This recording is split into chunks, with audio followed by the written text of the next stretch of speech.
जय श्री कृष्णा। श्रीमद् भागवत महापुराण की जय। आप सभी का दिन शुभ हो। आज सुनिए भागवत पुराण में आगे की कथा।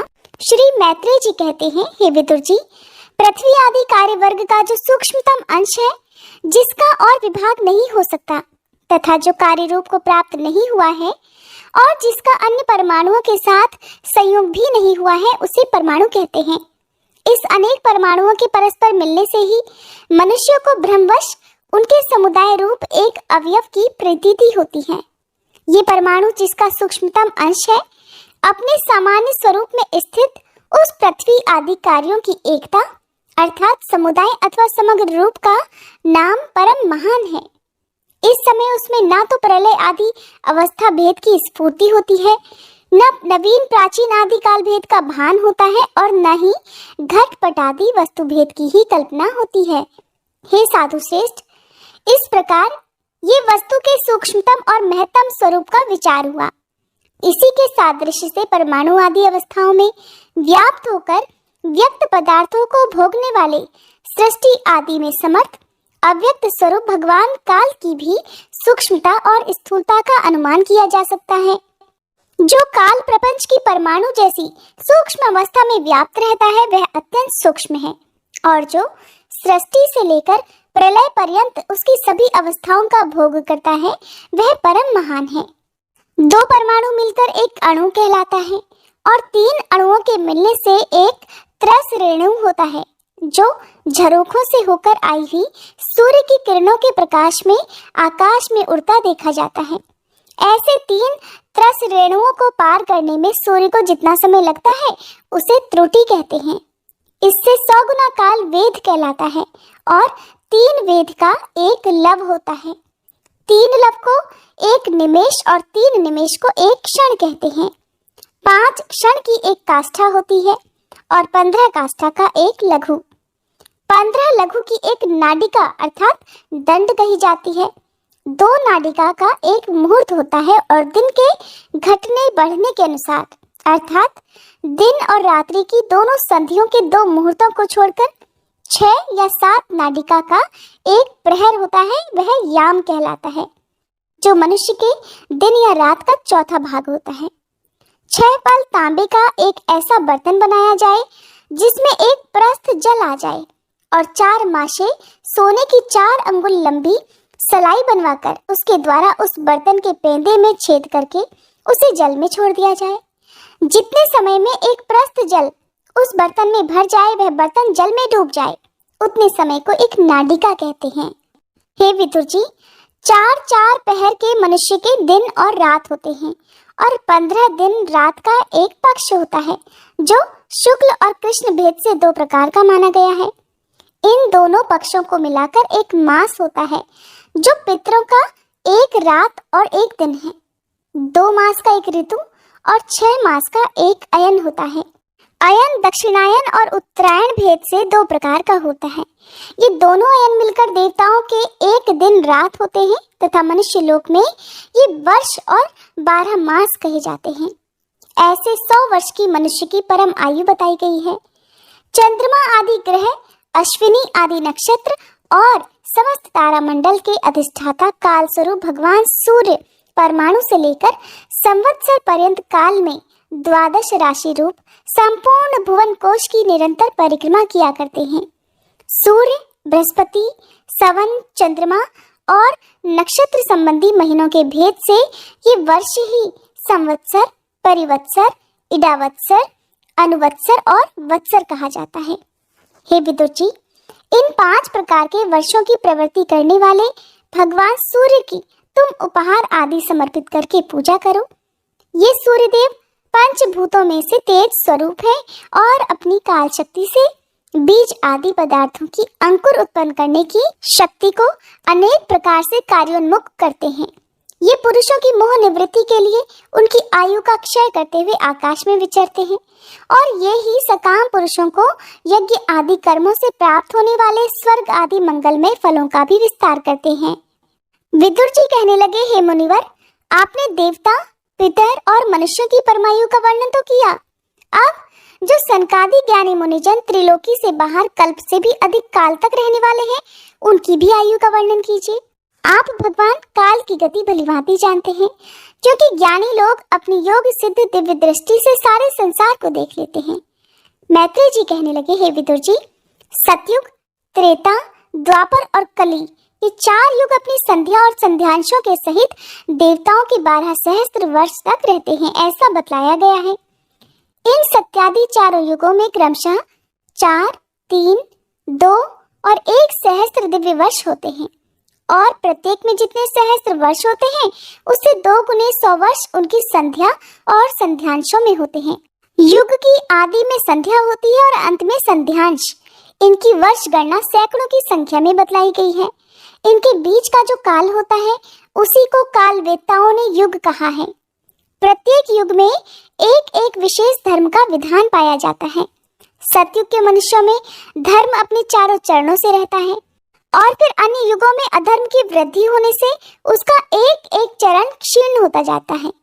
प्यारे विदुर जी, त्रिलोकी से बाहर महलोक से ब्रह्मलोक पर्यंत यहाँ की 1 सहस्त्र चतुर्युगी का एक दिन होता है, और इतनी ही बड़ी रात्रि होती है जिसमें जगतकर्ता ब्रह्मा जी शयन करते हैं। उस रात्रि का अंत होने पर इस लोक का कल्प आरंभ होता है। उसका क्रम जब तक ब्रह्मा जी का दिन रहता है तब तक चलता है। उस कल्प में 14 मनु हो जाते हैं। प्रत्येक मनु 71 चतुर्युगी से कुछ अधिक काल तक अपना अधिकार भोगता है। प्रत्येक मनवंतर में भिन्न भिन्न मनवंशी राजा लोग, सप्तऋषि, देवगण, इंद्र और उनके अनुयायी गंधर्वादी साथ ही साथ अपना अधिकार भोगते हैं। ये ब्रह्मा जी की प्रतिदिन की सृष्टि है, जिसमें तीनों लोकों की रचना होती है। उसमें अपने अपने कर्मानुसार पशु, पक्षी, मनुष्य, पितर और देवताओं की उत्पत्ति होती है। इन मनवंतरों में भगवान सत्वगुण का आश्रय लेकर अपनी मनु आदि मूर्तियों के द्वारा पौरुष प्रकट करते हुए इस विश्व का पालन करते हैं। काल क्रम से जब ब्रह्मा जी का दिन बीत जाता है तब वे तमोगुण के संपर्क को स्वीकार कर अपने सृष्टि रचना रूप पौरुष को स्थगित करके निश्चेष्ट भाव से स्थित हो जाते हैं। उस समय सारा विश्व उन्हीं में लीन हो जाता है। जब सूर्य और चंद्रमादि से रहित वह प्रलय रात्रि आती है तब वे भू, भुवः, स्वः तीनों लोग उन्हीं ब्रह्मा जी के शरीर में छिप जाते हैं।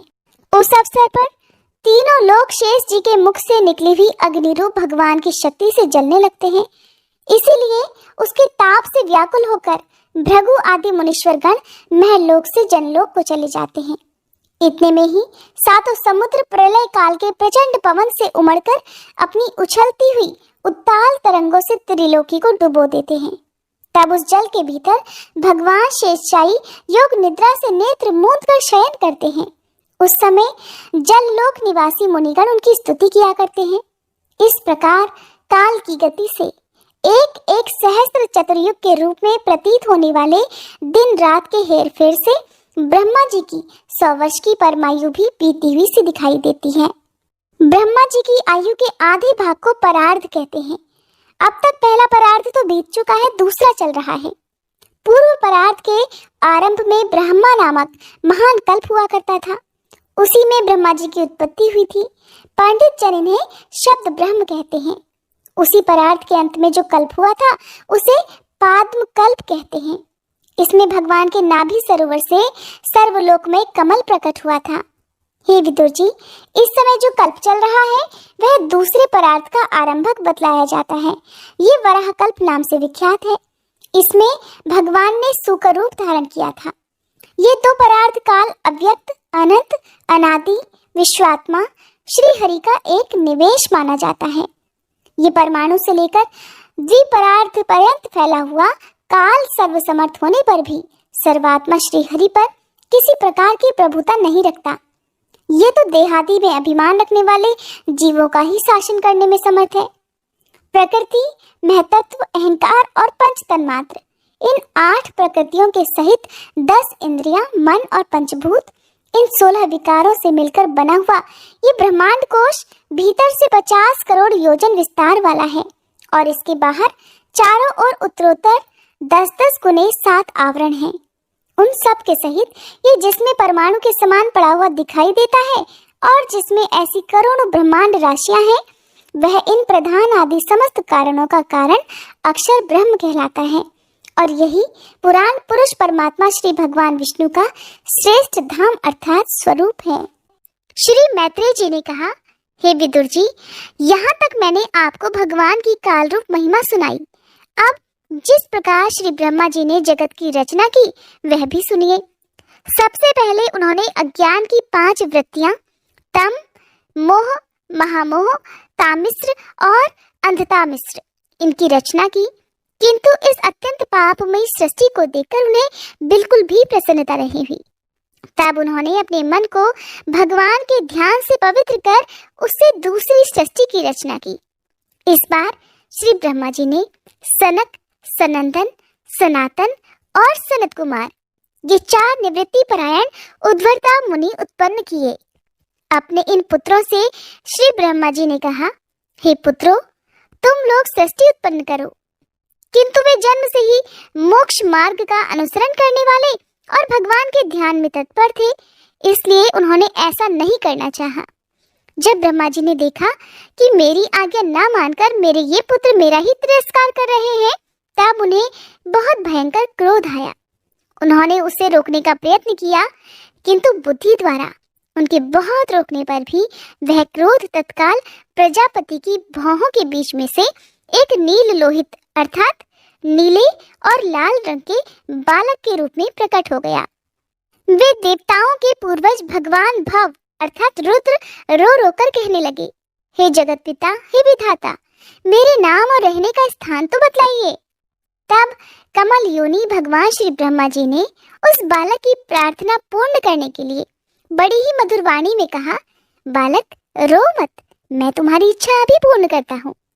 हे देवश्रेष्ठ, तुम जन्म लेते ही बालक के समान फूट फूट कर रोने लगे, इसलिए प्रजा तुम्हें रुद्र नाम से पुकारेगी। तुम्हारे रहने के लिए मैंने पहले से ही हृदय, इंद्रिय, प्राण, आकाश, वायु, अग्नि, जल, पृथ्वी, सूर्य, चंद्रमा और तप ये स्थानों की भी रचना कर दी है। तुम्हारे नाम मनु, मन्यु, महिनस, महान, शिव, ऋतध्वज, उग्रेरता, भव, काल, वामदेव और धृतव्रत होंगे तथा घी, वृत्ति, उष्णा, उमा, नुर्यत, सर्पी, इला, अंबिका, इरावती, सुधा और दीक्षा ये 11 रुद्रनियां तुम्हारी पत्नियां होंगी। तुम उपर्युक्त नाम, स्थान और स्त्रियों को स्वीकार करो और इनके द्वारा बहुत सी प्रजा उत्पन्न करो, क्योंकि तुम प्रजापति हो। लोक पिता ब्रह्मा जी से ऐसी आज्ञा पाकर भगवान नील लोहित बल, आकार और स्वभाव में अपने ही जैसी प्रजा उत्पन्न करने लगे। भगवान रुद्र के द्वारा उत्पन्न हुए उन रुद्रों को असंख्य यूथ बनाकर सारे संसार को भक्षण करते देखकर श्री ब्रह्मा जी को बड़ी शंका हुई। तब उन्होंने रुद्र से कहा, हे सुरश्रेष्ठ, तुम्हारी प्रजा तो अपनी भयंकर दृष्टि से मुझे और सारी दिशाओं को भस्म किए डालती है, अतः ऐसी सृष्टि की और रचना मत करो, तुम्हारा कल्याण हो। अब तुम समस्त प्राणियों को सुख देने के लिए तपस्या करो, फिर उस तप के प्रभाव से ही तुम पूर्ववत इस संसार की रचना करना। पुरुष तप के द्वारा ही इंद्रियातीत, सर्वांतर्यामी, ज्योति स्वरूप श्री हरि को सुगमता से प्राप्त कर सकता है। श्री मैत्रेय जी कहते हैं, जब ब्रह्मा जी ने ऐसी आज्ञा दी तब रुद्र ने बहुत अच्छा कहकर उसे शिरोधार्य किया और फिर उनकी अनुमति लेकर तथा उनकी परिक्रमा करके वे तपस्या करने के लिए वन को चले गए। इसके पश्चात जब भगवान की शक्ति से संपन्न ब्रह्मा जी ने सृष्टि के लिए संकल्प किया तब उनके 10 पुत्र और उत्पन्न हुए। उनसे लोक की बहुत वृद्धि हुई। उनके नाम मरीचि, अत्रि, अंगिरा, पुलत्स्य, पुलह, क्रतु, भृगु, वशिष्ठ, दक्ष और 10वें नारद थे। इनमें नारद जी प्रजापति ब्रह्मा जी की गोद से, दक्ष अंगूठे से, वशिष्ठ प्राण से, भृगु त्वचा से, क्रतु हाथ से, पुलह नाभि से, पुलत्स्य ऋषि कानों से, अंगिरा मुख से, अत्रि नेत्रों से और मरीचि मन से उत्पन्न हुए। फिर उनके दाएं स्तन से धर्म उत्पन्न हुआ। जिसकी पत्नी मूर्ति से स्वयं नारायण अवतीर्ण हुए और उनकी पीठ से अधर्म का जन्म हुआ और उससे संसार को भयभीत करने वाला मृत्यु उत्पन्न हुआ।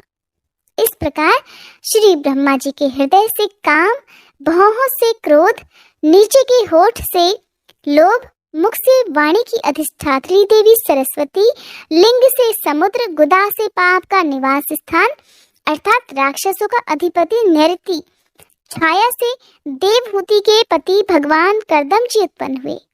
इस तरह ये सारा जगतकर्ता ब्रह्मा जी के शरीर और मन से उत्पन्न हुआ। हे विदुर जी, भगवान ब्रह्मा की कन्या सरस्वती बड़ी ही सुकुमारी और मनोहर थी। हमने सुना है एक बार उसे देखकर ब्रह्मा जी काम मोहित हो गए थे। यद्यपि वह स्वयं वासनाहीन थी, उन्हें ऐसा अधर्ममय संकल्प करते देखकर उनके पुत्र मरीचि आदि ऋषियों ने उन्हें विश्वास पूर्वक समझाया, हे पिताश्री, आप समर्थ हैं, फिर भी अपने मन में उत्पन्न हुए काम के वेग को न रोककर पुत्री गमन जैसा दुस्तर पाप करने का संकल्प कर रहे हैं। ऐसा तो आपसे पूर्ववर्ती किसी भी ब्रह्मा ने नहीं किया और न ही आगे कोई करेगा।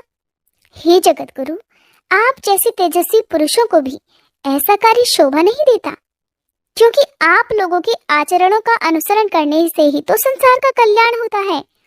जिन श्री भगवान ने अपने स्वरूप में स्थित इस जगत को अपने ही तेज से प्रकट किया है, उन्हें नमस्कार है। इस समय वे ही धर्म की रक्षा कर सकते हैं। अपने पुत्र मरीचि आदि प्रजापतियों को अपने सामने इस प्रकार कहते देखकर प्रजापतियों के पति श्री ब्रह्मा जी बड़े लज्जित हुए और उन्होंने उस शरीर को उसी समय छोड़ दिया। तब उस घोर शरीर को दिशाओं ने ले लिया, वही कोहरा बना, जिसे अंधकार भी कहते हैं। एक बार श्री ब्रह्मा जी ये सोच रहे थे कि मैं पहले की तरह सुव्यवस्थित रूप से सभी लोगों की रचना किस प्रकार करूं। इसी समय उनके 4 मुखों से 4 वेद प्रकट हुए। इनके सिवा उपवेद, न्याय शास्त्र, होता, उद्गाता, अर्धवर्यु और ब्रह्मा, इन 4 ऋत्विजों के कर्म, यज्ञों का विस्तार, धर्म के 4 चरण और चारों आश्रम तथा उनकी वृत्तियां, ये सब भी ब्रह्मा जी के मुखों से ही उत्पन्न हुए। विदुर जी ने पूछा, हे तपोधन, विश्व रचयिताओं के स्वामी श्री ब्रह्मा जी ने जब अपने मुखों से इन वेदादि को रचा, तब उन्होंने अपने किस मुख से कौन सी वस्तु उत्पन्न की, कृपया ये सब भी आप मुझे बतलाइए।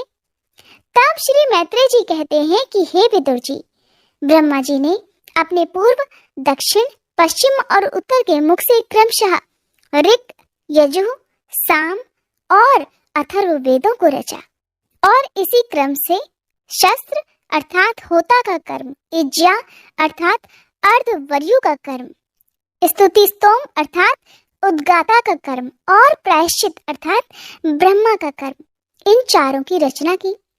इस प्रकार आयुर्वेद अर्थात चिकित्सा शास्त्र, धनुर्वेद अर्थात शस्त्र विद्या, गांधर्व वेद अर्थात संगीत शास्त्र और स्थापत्य वेद अर्थात शिल्प विद्या, इन 4 उपवेदों को भी क्रमशः उन पूर्वादि मुखों से ही उत्पन्न किया। फिर सर्वदर्शी भगवान ब्रह्मा ने अपने 4 मुखों से इतिहास पुराण रूप 5वां वेद बनाया।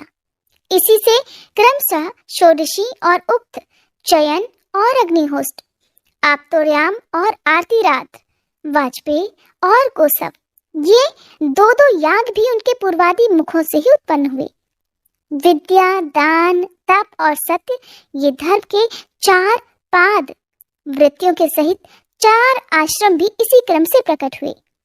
सावित्र, प्रजापत्य, ब्राह्म और बृहत, ये 4 वृत्तियां ब्रह्मचारी की हैं तथा वार्ता, संचर्य, शालीन और शिलोच, ये 4 वृत्तियां गृहस्थ की हैं।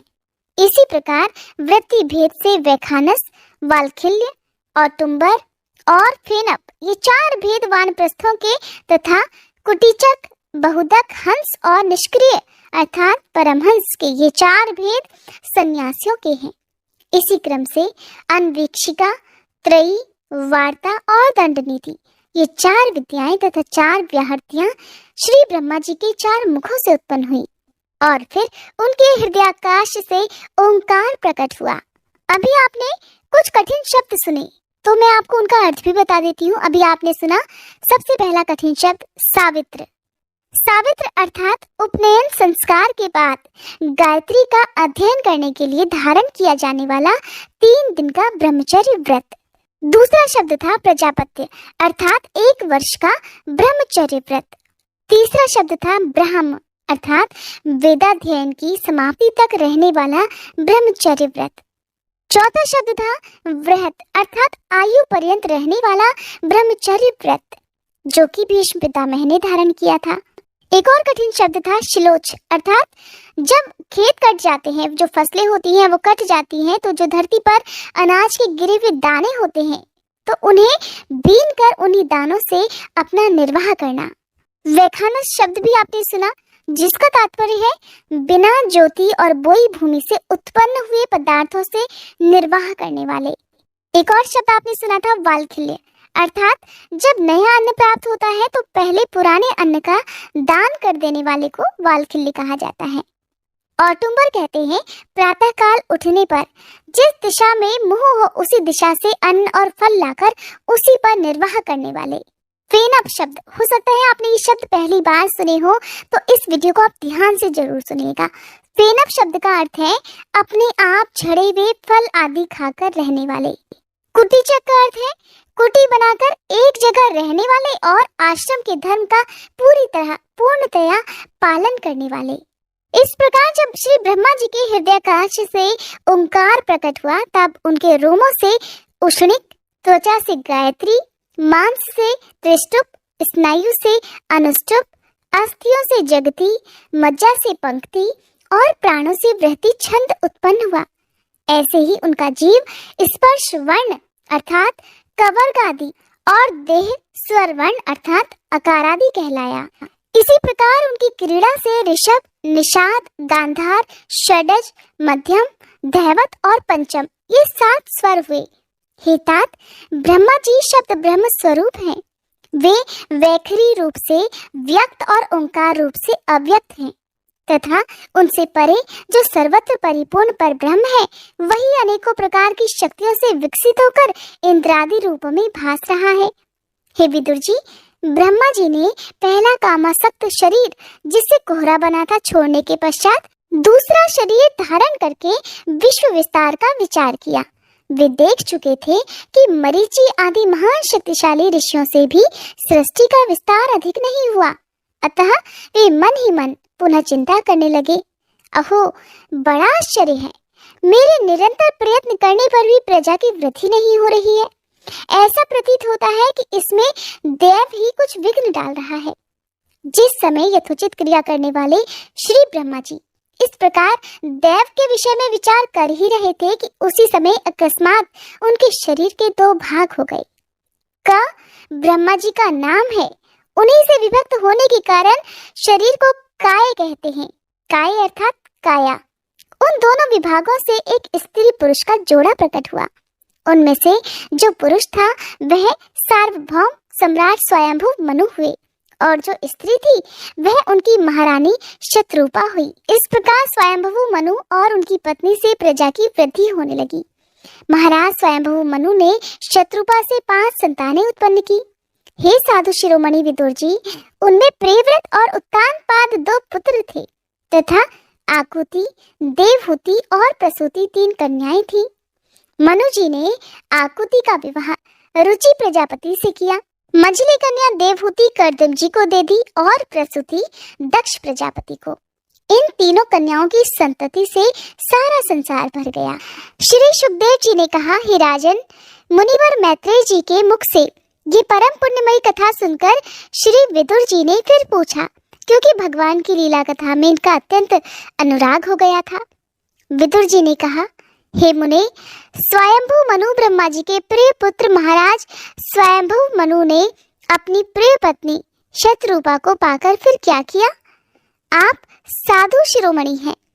अब आप कृपा कर मुझे आदिराज राजर्षि स्वयंभू मनु का पवित्र चरित्र सुनाइए।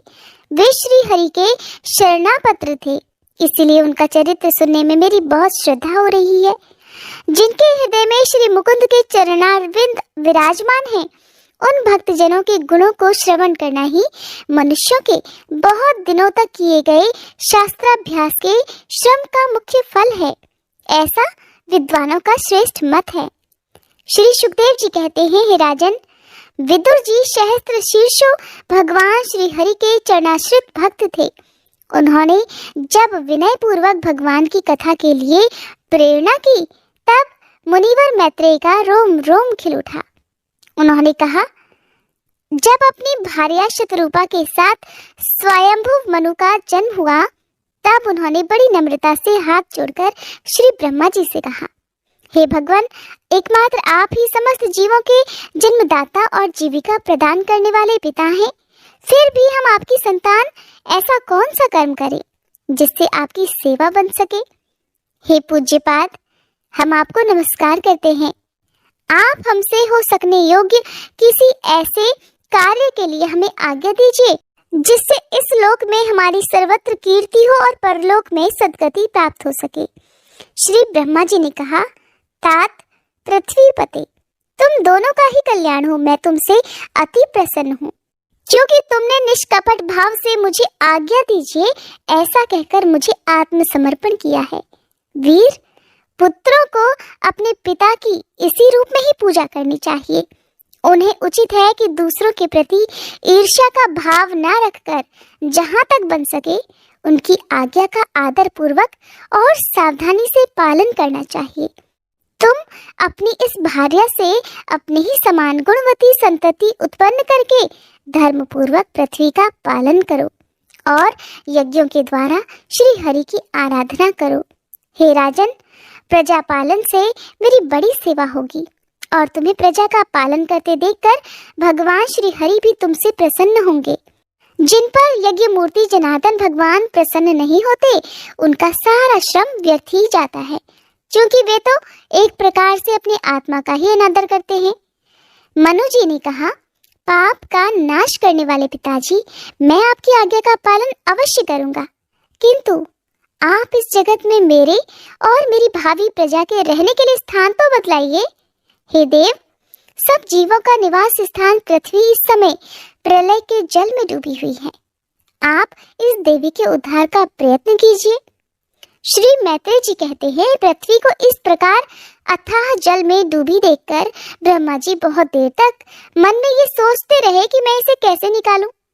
जिस समय मैं लोक रचना में लगा हुआ था, उस समय पृथ्वी जल में डूब जाने से रसातल को चली गई। हम लोग सृष्टि कार्य में नियुक्त हैं, अतः इसके लिए हमें और क्या करना चाहिए। अब तो जिनके संकल्प मात्र से मेरा जन्म हुआ है, वे सर्वशक्तिमान श्री हरि ही मेरा यह काम पूरा करें।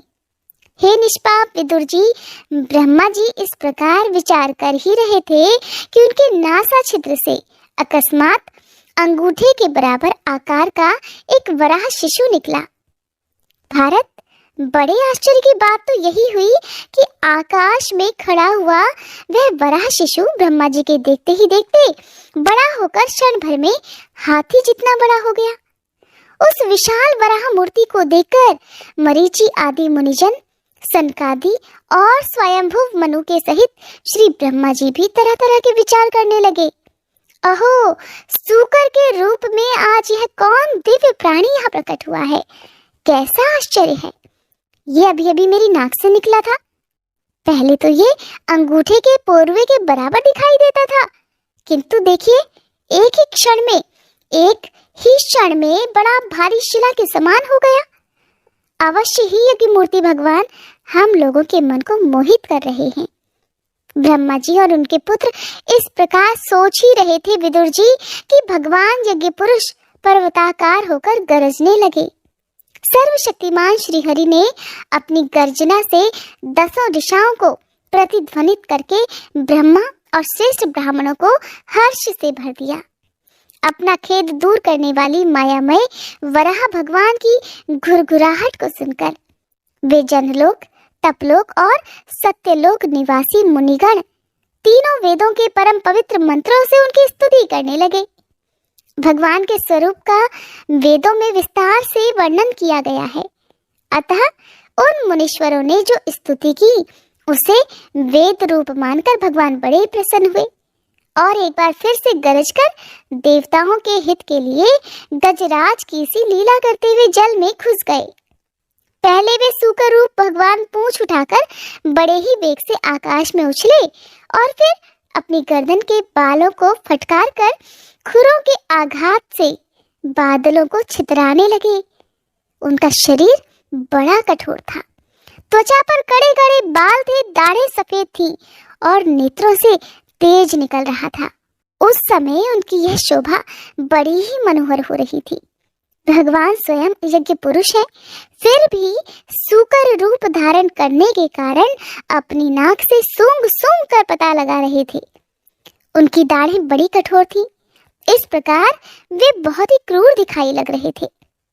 तथापि अपनी स्तुति करने वाले मरीचि आदि मुनियों की ओर बड़ी ही सौम्य दृष्टि से निहारते हुए उन्होंने धीरे धीरे जल में प्रवेश किया। जिस समय उनका वज्रमय पर्वत के समान कठोर कलेवर जल में गिरा, तब उनके वेग से मानो समुद्र का तो पेट ही फट गया हो और उसमें बादलों की गड़गड़ाहट के समान बड़ा भारी, बड़ा ही भीषण शब्द हुआ। उस समय ऐसा जान पड़ता था मानो अपनी उत्ताल तरंग रूप भुजाओं को उठाकर वह बड़े आर्त स्वर से, हे यज्ञेश्वर मेरी रक्षा करो, इस प्रकार पुकार रहा है।